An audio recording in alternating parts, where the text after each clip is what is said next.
En RCR, Red de Comunicación Regional, Elecciones 2026.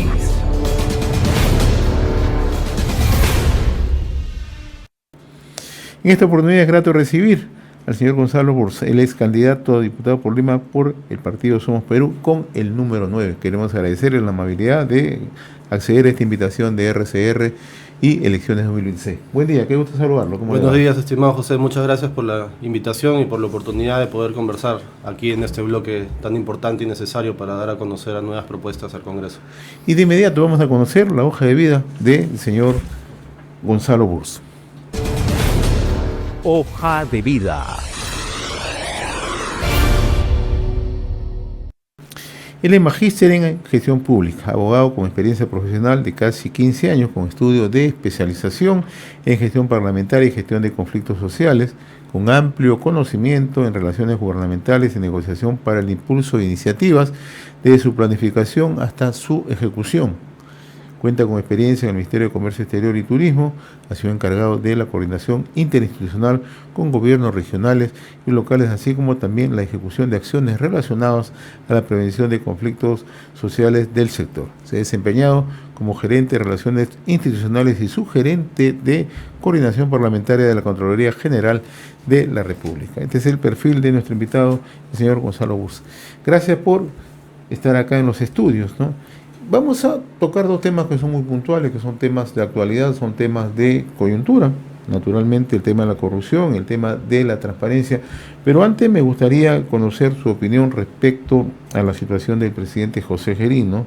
Investigado por presuntos hechos ilícitos, pero además considerando su militancia en Somos Perú, el partido que lidera la señora Patricia Lee, por favor. Sí, cómo no. Bueno, una precisión, yo soy invitado, yo no soy militante de Somos Perú, he aceptado la invitación para ir al Congreso y agradezco la oportunidad que me han dado. Sobre el caso que señalas, en efecto, es una situación lamentable que nuevamente el Estado esté en cuestionamientos, en investigaciones. Pensábamos que ya habíamos dado vuelta a esa página con los antecedentes terribles que han habido, pero nuevamente lamentamos estar en una situación así.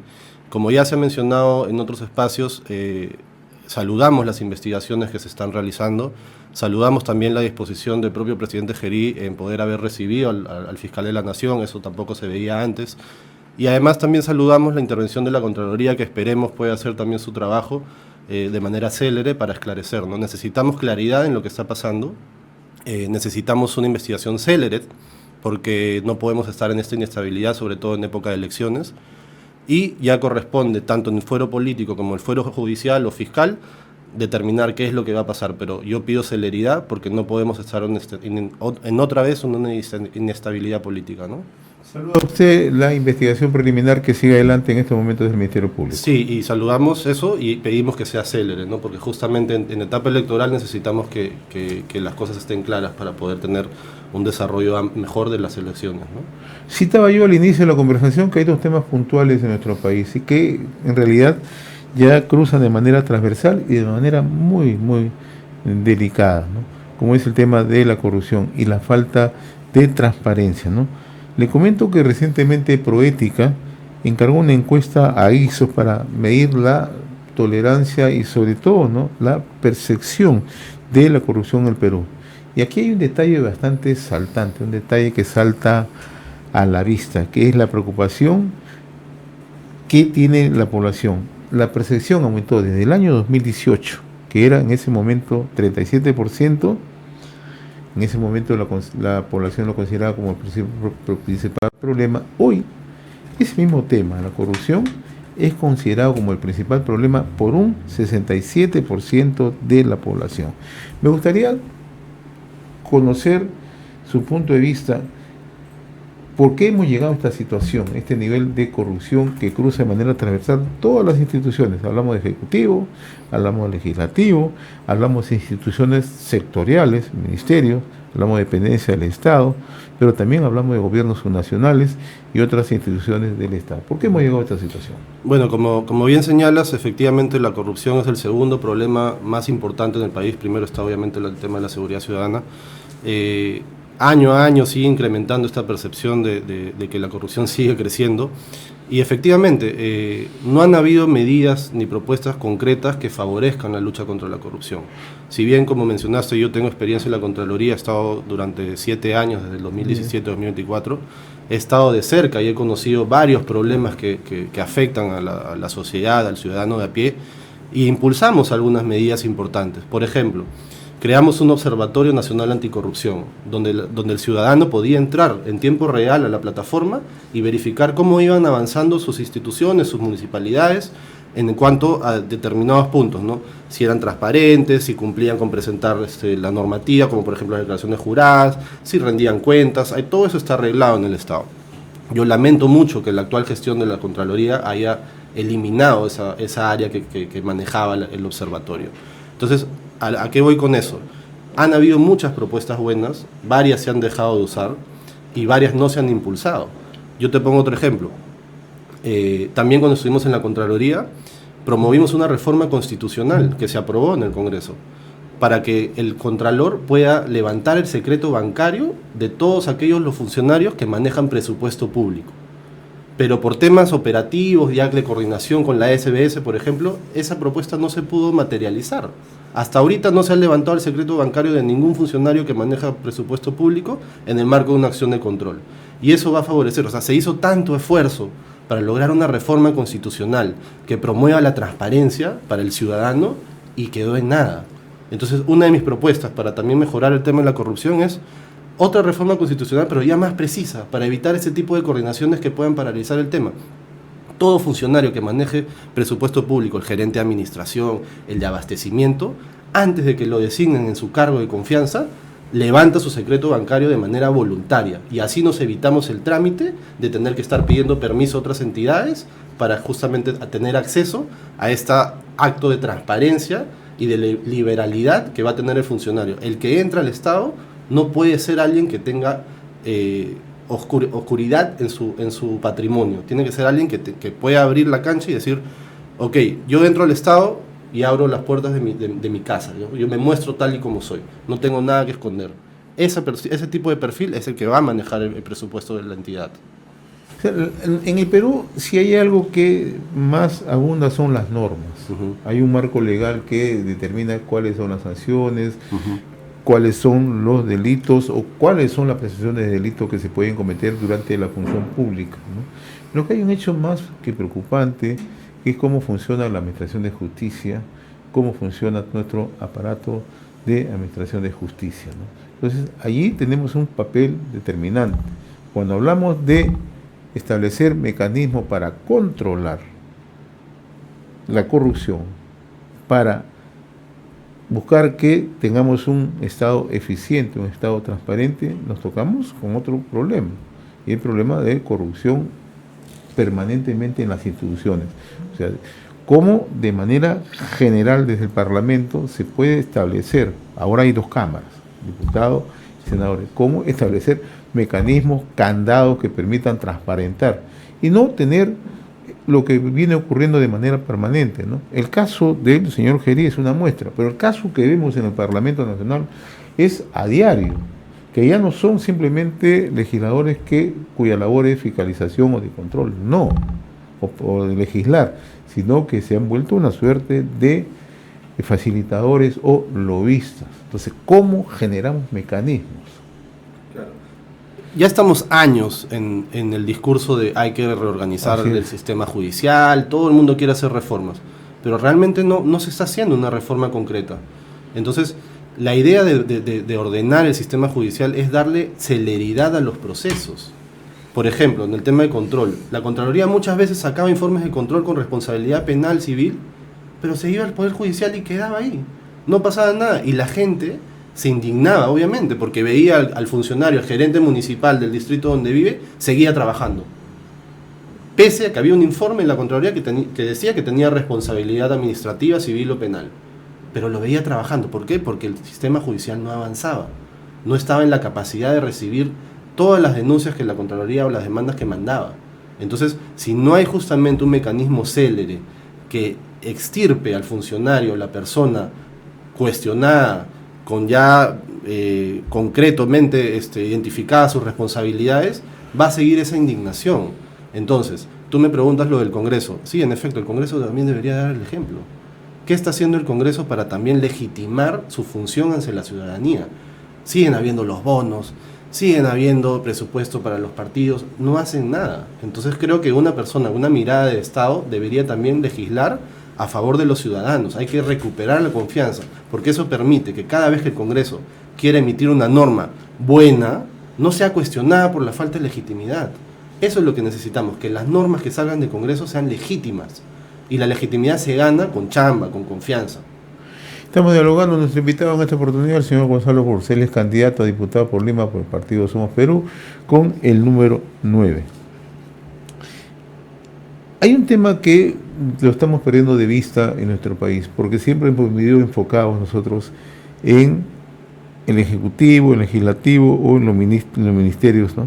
Pero la corrupción en los gobiernos nacionales es imperante. Cuando uno empieza a revisar, y usted ha trabajado en la Contraloría General de la República, los casos que se presentan a los gobiernos nacionales, es de temer ciertamente, porque ya se ha convertido no solamente en una agencia de empleo por clientelismo político, sino el poco control que existe en la ejecución de obra. Entonces, ¿cómo generar mecanismos desde ahora ambas cámaras para que cualquier decisión de control sea vinculante y que esa vinculación sea para que el Poder Judicial o el Ministerio Público actúe de inmediato?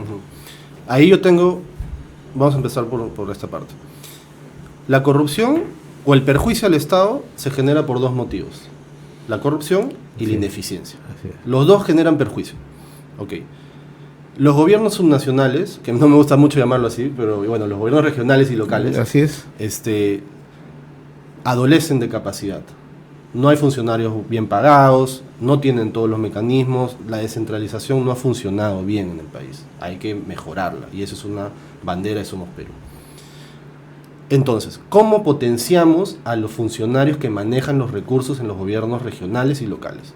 Capacitándolos, para empezar. Entonces, una de las propuestas que yo tengo como parte de la mejora de gestión pública es que una vez que los funcionarios electos por voto popular en el marco de autoridades regionales y locales, una vez que sean elegidos, obligatoriamente tienen que pasar cursos de capacitación en la Escuela de Administración Pública. Obligatorio, no puede ser que lleguen sin saber. El Estado desde el gobierno central, tiene que darle las facilidades. Eso, de alguna manera, va a ayudar a reducir la ineficiencia. Ahora, por el lado de la corrupción, efectivamente, no hay tanto control. ¿Qué ha pasado ahora? Yo me he enterado hace unos meses que la Contraloría nuevamente ha hecho o ha emitido directivas que nuevamente los órganos de control institucional de las entidades dependan del controlado. O sea, ¿esa qué cosa de independencia te va a dar? No, pues no hay independencia. Cuando estábamos nosotros, se absorbió los órganos de control institucional. Eran pagados por la propia Contraloría, eran designados por la propia Contraloría. Ahora ya no hay presupuesto, dicen. Entonces, eso obviamente rompe la independencia. ¿Cómo vas a controlar bien a la persona que te paga? El gato en el despensero, ¿no? Como yo siempre digo, uno cuando ya está ahí y encima te paga el que tú vas a controlar, ya juegas pichanga con los administrativos, ya eres padrino del niño, o sea, ya se arma una relación natural, pues porque son seres humanos, pero obviamente ya no hay nadie que rompa esos vínculos y genere o garantice una independencia, ¿no? Entonces obviamente los mecanismos de control corren riesgo y eso no se está viendo. Entonces justamente la idea es poder promover acciones desde el Congreso que garanticen esta independencia que debe existir para justamente bajar esta percepción de repente aceptada por los ciudadanos, pero tenemos algo que hacer, ¿no? Tenemos que hacer algo. ¿Qué otras propuestas está llevando al Parlamento usted, señor? Bueno, lo que yo le he mencionado es en base a mi expertise, o sea, yo trabajo hace casi 15 años en el sector público, viendo temas relacionados a control, a transparencia, a organización del Estado, pero también soy un ciudadano más, ¿no? También tengo un grupo de personas con las que siempre conversamos, que estamos preocupados por la poca promoción del deporte, por la poca promoción del arte, del emprendimiento. Entonces son temas con los que yo ya he estado conversando, estamos haciendo algunas propuestas que yo me estoy comprando el pleito de llevarlas al Congreso. La industria musical, la industria deportiva, la industria artística en general está pero por los suelos. Uno ve cómo es la ejecución del gasto del Estado Y una de las categorías presupuestales más bajas sin poco presupuesto es justamente el tema deportivo. Y poco menos transparente, ¿no? En el caso del deporte hemos visto lo que ha ocurrido recientemente claro. en los bolivarianos. Sí, claro. Es más, no gastaron todo el presupuesto que tenían presupuesto. O sea, tenían el presupuesto y han devuelto. O sea, ¿dónde está la gestión? ¿Dónde está la capacidad que tienen las autoridades, los gerentes, para ejecutar el poco presupuesto que reciben? Terminan devolviendo. Tú sabes que en Lima metropolitana, por cada 15.000 personas, hay una canchita de fútbol. Ni siquiera una canchita bien, con arcos, con net, con concreto plano, con losa plana. No, ni siquiera una losa. Pero se considera canchita. Claro. Por cada 15.000, uno. O sea, imagínate. No podemos tener no podemos seguir promoviendo propuestas deportivas de esa manera, sin gestión, sin pensar en lo que necesita la gente. ¿Y por qué ocurre eso en nuestro país? ¿Por qué no podemos generar una política de largo aliento para ir promoviendo deporte, ir insertando cultura?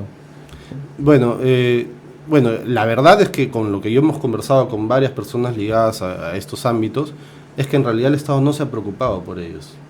Piensan que ellos son arte, pero el arte genera identidad nacional. Entonces, obviamente hay cosas seguramente más importantes, como atacar la seguridad ciudadana, como el tema de la lucha contra la corrupción, etcétera.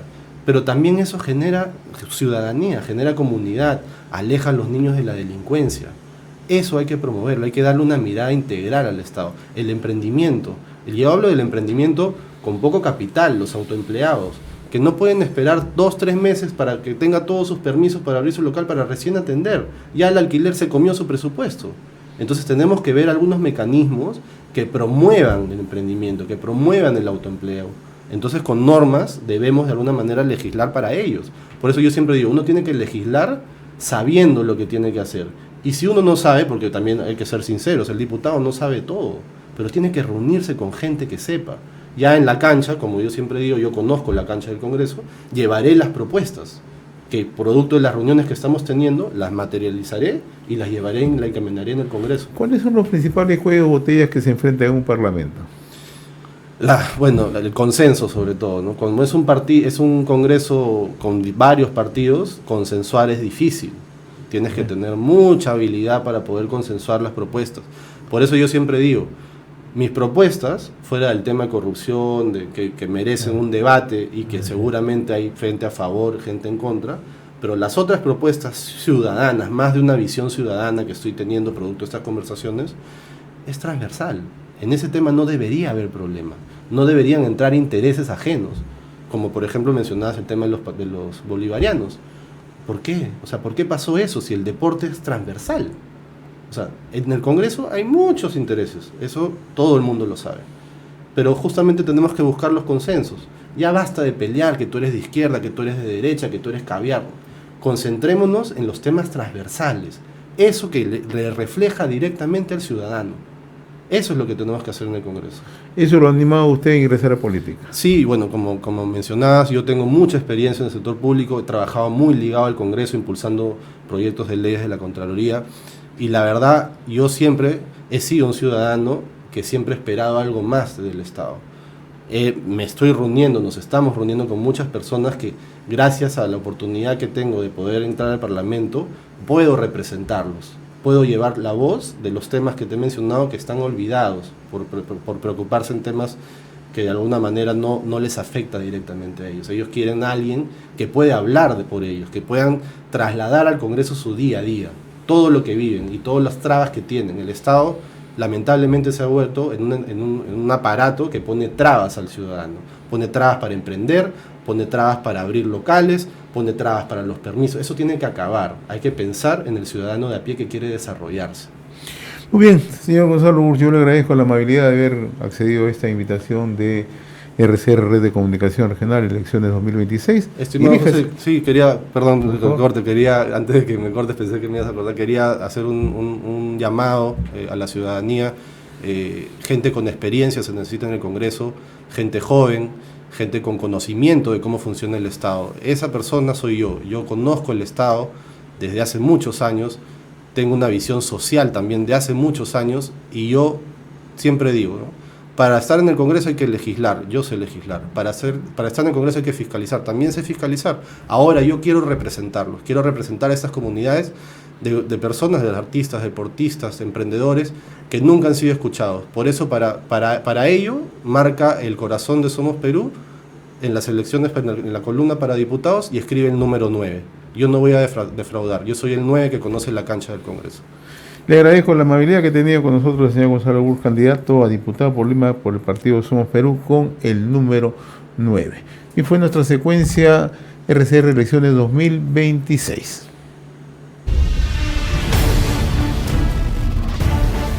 En RCR, Red de Comunicación Regional, Elecciones 2026.